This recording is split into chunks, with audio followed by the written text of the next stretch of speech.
Yes, hello and welcome to the seminar. My name is Carl Korsheden and I work as an equity research analyst here at Carnegie. And today we have with us Scanfil and the CEO, Christoph. And the agenda is pretty straightforward. You will start off with a presentation for about 15 minutes and then we will round off with a Q&A for about 5 to 10 minutes. So if it's nothing else, I leave the stage to you, Christoph, and Scanfil. Thank you very much. Very pleased to be with you today. So let's get started on trying to give you a glimpse of what Scanfil is. Good, now it worked. Scanfil is a company that is doing manufacturing for OEMs, for companies that sell product. And Scanfil started in 1976 out of Finland as a startup business.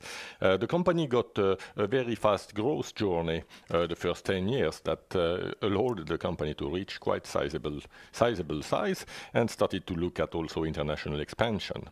After that, a few key moments happened in the life in the company. One, at the moment where the company decided to start to focus towards electronic manufacturing. That's really something that started to shape the future of the company.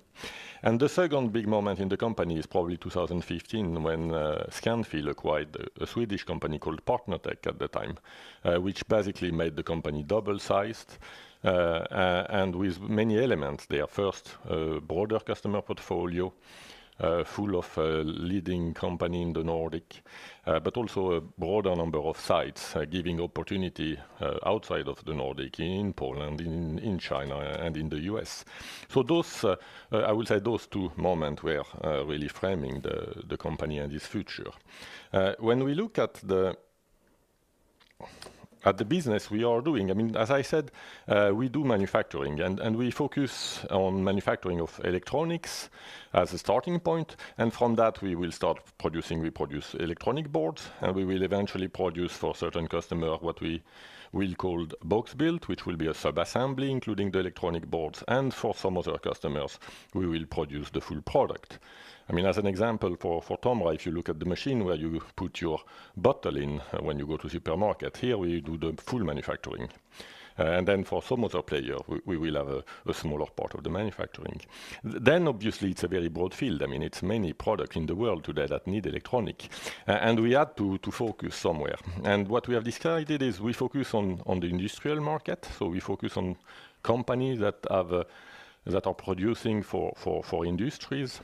And we focus from that perspective on what we call high mix, low volume. Low volume is maybe a little bit too shy in a way. I will call that low to mid volumes. But we produce for companies that have a quite complex product portfolio and that have eventually quite complex product to manufacture as well in terms of knowledge and understanding and testing, etc. Which means that a typical target of us is industrial player. It's company like some names are known because we release them. Company like Danfoss, company like ABB or like Thermo Fisher. That are usually leader in their field, more acting on the industrial side of the business. And there we manufacture either a subcomponent or we manufacture a full product for them. And that's really, I will say, in the core of Scanfil. I will get back a little bit to our customer portfolio later. In terms of our footprint, today we have 9 operations, starting from east. We have one important site in China that today is mainly delivering, I would say, for global players that have activities and business in China. So we will manufacture for those companies that have actually a presence in China, but that might have a global portfolio. Then we have quite a few operations in Europe itself, starting with the Nordic, where we have a couple of factories in Finland and Sweden, and also in the Baltics, where we mainly manufacture for mid-sized players here and have a quite good penetration on the market and different capabilities from electronic to full product manufacturing. Then Poland is today a very important part of Scanfil, since it is actually nowadays our biggest country with almost 40% of our revenue. And there we have 2 different sites. One site that is focusing on system integration in Mysłowice, and one site made heavier on electronic manufacturing in Sierras. After that, we have started an expansion in Germany a few years ago, where we acquired the first operation in Wuta. And then finally, we have operation in the US. US, that is an important market for us. As I mentioned before, we try to support global players. And as a logical step when that happens is you start to do business with them in the country where we are strong, and then they ask you if you could help them in the country where they are strong. And as a matter of fact, it drove us to make a major investment in US, where we invested last year in setting electronic manufacturing, which we didn't have before in North America. So that's the way it complements our portfolio. In terms of customers, today we have three major customer segments, and that's the way we are also organized within the company. The biggest one is called industrial, and is including in that portfolio all companies that have an industrial application that in reality don't qualify for the two following ones. Then we have two customer segments where we believe in a long-term growth that is higher than the market. If you look at the market, it's predicted to have a CAGR around 7% around business cycle. And then when we talk about energy, clean tech, and medtech and life science, we are targeting a growth that is double-digit, so rather in the range of 10 than 7. So from that perspective, those two segments are segment of focus for us. Energy and clean tech is one of those segments that today weighs 35%, and that has been growing significantly over the past year. We believe in the transformation that the world is going through solution to recycle goods, but also transformation toward clean energy and electrification. And there we have a very broad footprint of and very broad portfolio of customers. And I would say all of them being leading in their field. And it goes from device that can be used to warm your house, to a grid system, to manufacturing of electricity through wind power, etc. So we manufacture for many different applications. The second segment that is important to us, and that is a segment of focus for our growth, is medtech and life science. We have a couple of giant customers that we actually serve from all our factory, depending of the type of need they have, depending of the market they are operating into. And that requires very specific knowledge and very specific competencies. And from that perspective, that's something we are building on, and that has become for us an area of focus.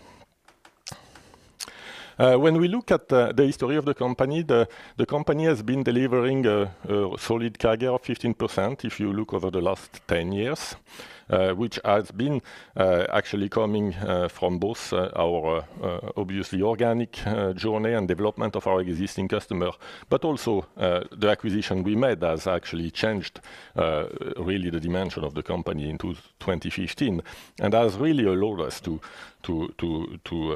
accelerate the growth.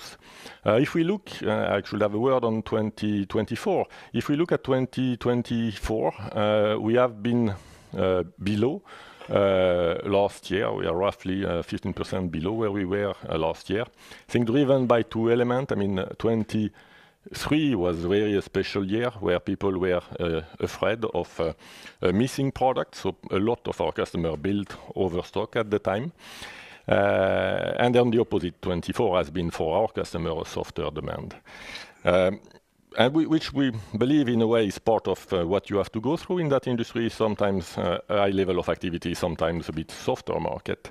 And therefore, I think 24 for us has been a very important year, because after 2 years of extremely fast growth, it was important to see if we could stabilize the company, gain efficiency again to prepare for the next wave of growth. And there I think we believe we are on a good path. We have managed to keep a good level of profitability despite a very volatile market. And when I talk about a volatile market, it's both the volume going down, but also we have customers that are in a way quite hesitant on what they need and what they don't need, so change their mind quite often.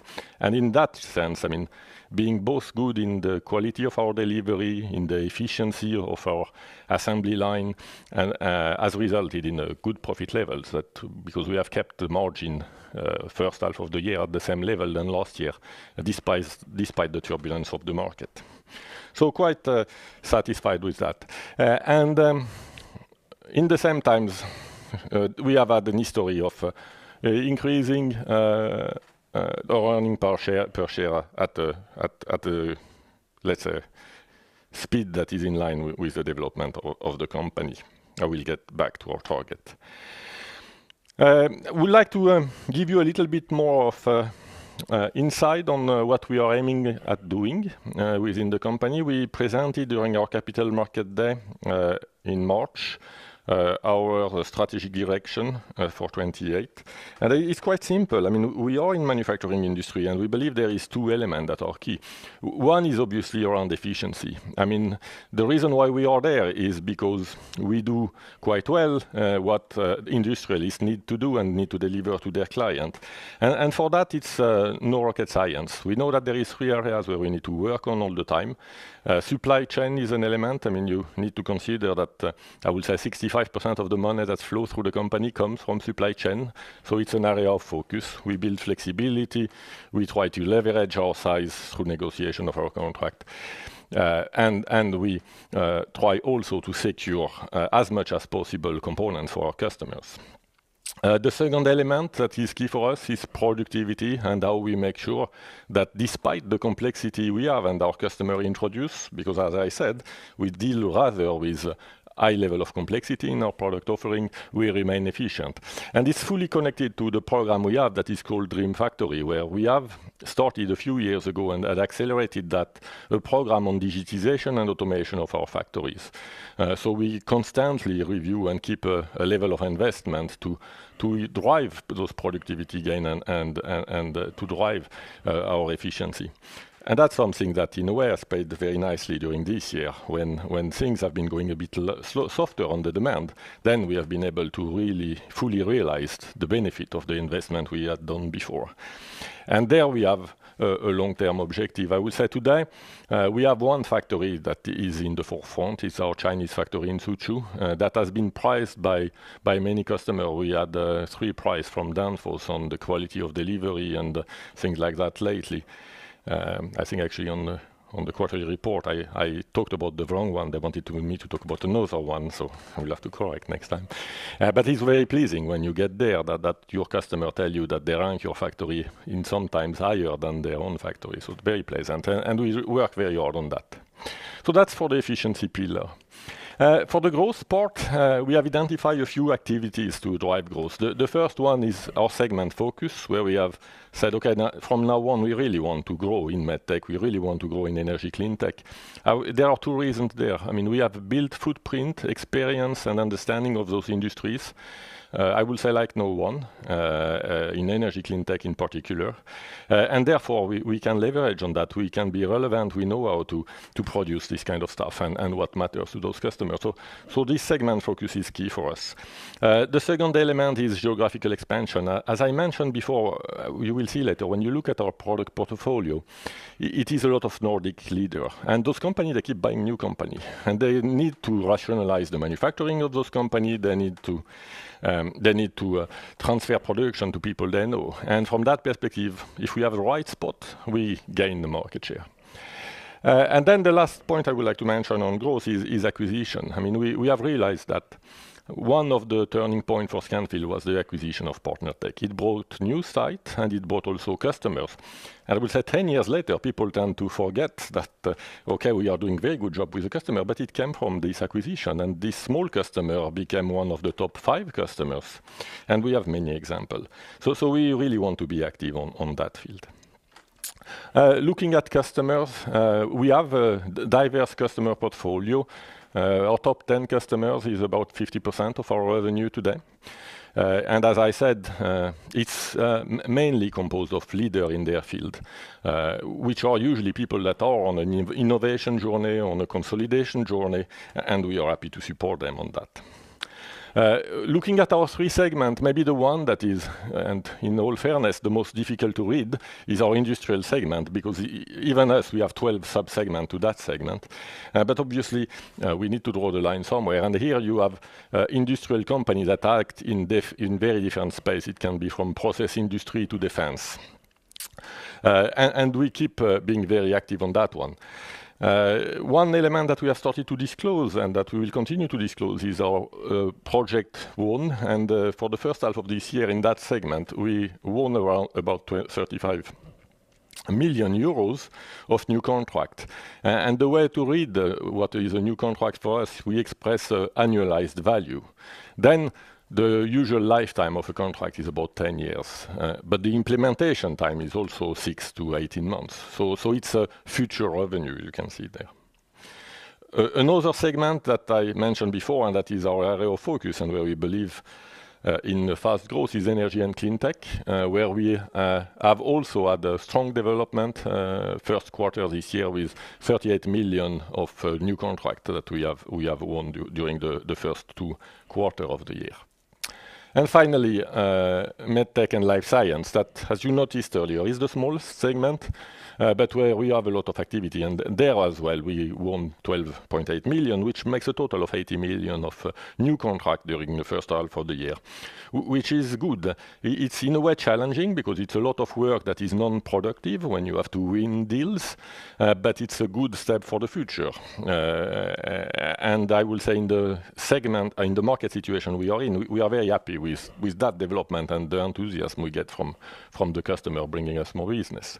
I mentioned before, we have a target to do M&A, and that's really for us opportunity either to complement our geographical footprint, and it's clearly Southeast Asia and America that is in target, or to complement our customer portfolio, and there it's energy, clean tech, and medical that are the area where we are looking.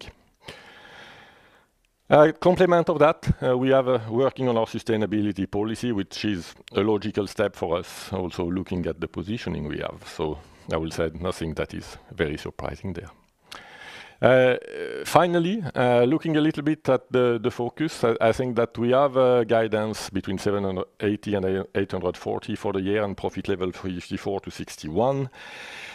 We have, when we look at the year, a strong focus on building sales pipeline and building new project. I think that at a time where market is softer, it's important to prepare for the future. In the same time, as I mentioned before, we have been working a lot on efficiency, and it has been seen in the performance of our factory. I think it has also been seen on our balance sheet, where we have reduced our debt level to quite a low situation, around 0.5, which is far below our long-term target. We have also reduced our inventory very significantly. It was 40 million lower this time of the year versus where we started the year, which gives us a good position to finance our growth and our development. And in the same time, we remain healthy on percentage of margin. So that's a little bit for the outlook. And then finishing maybe with our long-term target, we have announced last year, we have an objective to grow our sales by 10% on a business cycle. We aim at having a profitability level between 7 and 8. Which we have actually reached despite low market situation last quarter with 7.1%, and having a net debt by EBITDA level by 1.5, where we are better today than that, which in a way gives us room for investment. And then finally, we are giving a 30% dividend. That's actually our long-term goal, and that's usually what we have delivered over the last year. Spinning up at the end, but thanks for listening. Thank you very much. Yes, so I forgot to mention that, but if there are any questions in the room, just feel free to raise your hand. If you're joining us digitally, just write your question in the chat. If not, I will start off with some questions on my own. And just starting on a bit of a broader basis for people perhaps relatively new to contract manufacturing. Could you describe how like a typical contract structure looks like in terms of pricing, volume, time ramp up, etc.? I will say a typical contract will basically define a certain product range. Usually we don't produce a single product. It's usually an amount of product. So it will be very common that you produce 20, 40, 50 different products for our customers. And then you will have different components out of it, obviously material components, because we obviously need to adjust our pricing to price situation for material. And then some targets when it comes to added value, where we define and agree on that level, and then delivery performance in quality in terms of on-time delivery and things like that. So those are the main elements that usually regulate a contract. Very interesting. And you have been mentioning a bit recently that you're seeing an uptick in the medtech segment, and that's a segment where you're seeing great potential. Could you perhaps elaborate a little bit of what you're seeing in that segment and maybe... I think in a way that segment was the one that suffered first when markets started to turn. So, I mean, if you look back to Q3, Q4 last year, it was a very high level of stock in most of our customers. Now it has turned to a different situation when they are getting back to normal level of manufacturing and getting back to also to closing more deal and more business. So that's what we have seen. I think that we have seen a plateau situation coming and then also start of demand for more long-term contract and securing manufacturing capability for more long-term. Right. And yeah, it's been pretty much a year now since you joined Scanfil as the CEO. What would you say are the biggest changes you have accomplished over the last year, or are there any new strategic directions under your leadership, etc.? No, I think there is a few things we have worked on during the last year. One element we have been working on is, in a way, decentralizing responsibility and accountability within the organization. I mean, we need to appreciate Scanfil move from, in a couple of years, being a 150 million company to be almost €1 billion company. And I think for us it's very important to make sure that the targets of the company are clear, they are well shared for everyone, and that we act accordingly. And for me, the best proof of it has been the level of profitability that people have managed to keep and improve quarter after quarter despite soft market situation. Because they take the decision where the decision has to be taken, and they take it as soon as it has to be taken. So that's one important element. I would say the second element that we have started to work on is obviously how we grow long term. And then there is two pillars. One is to start to focus on a few segments and try to build on our competence. And the second one, where we have to prove ourselves, I would say, is about M&A, where we have started to work on that pillar. So those are the three main things that have been in focus the last 12 months.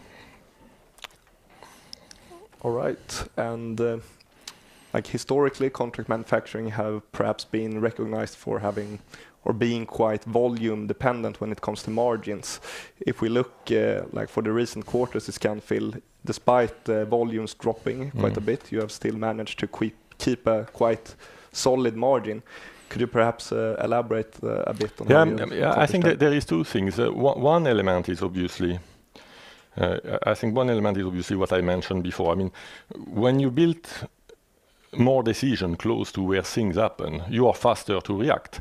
And the problem with change is to react in a due time and in good time. And that's something we have worked upon. Then the second element of it is we have this Dream Factory program. And this Dream Factory program, it's very tangible savings that we have in every investment. So after that, it's a matter of making sure that those savings get captured. And those have been the components that have helped us the last 9 months. Not more complicated than that. Yeah, very clear. I think we'll stop there. We're running a bit out of time, but thank you very much for joining us, and thank you. Well done.